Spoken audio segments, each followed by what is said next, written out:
begini, kamu sholat itu karena apa?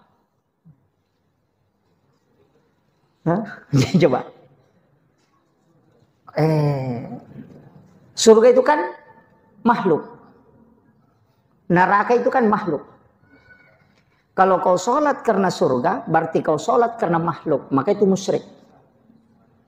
Musyrik kan? Coba. Jadi kalau kau sholat karena takut sama neraka, berarti kau takut sama makhluk, bukan sama Allah. Kalau kau sholat karena ingin masuk surga, berarti kau sholat karena makhluk. Karena surga dan neraka itu bukan khalik, dia makhluk. Karena kalau dia makhluk, siapa yang beribadah bukan karena Allah, maka dia musyrik. Maka orang yang beribadah sholat karena surga atau takut neraka, maka dia musyrik. Jadi dia nanti masuk neraka. Oh itu fatal itu. Itu dibahasakan. Makanya saya bilang kalau konteks ma'rifat itu agak berat. Makanya ulama yang tidak masuk ke situ kan selamat juga. Kita yang begini dijanji-janji tidak masalah. Karena Nabi yang menjanjikan. Makanya kita pakai jalur syafaat. Makanya saya bilang jalur rahmat itu Pak nanti susah. Kita masuk surga ini kalau mau pakai jalur rahmat, oh itu berat itu. Makanya kita lari ke syafaat lah. Kalau tidak bisa syafaatnya Nabi, nanti syafaatnya ulama.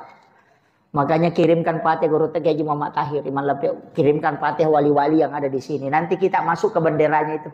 Karena ulama masuk surga itu bisa memberi syafaat kepada murid-muridnya.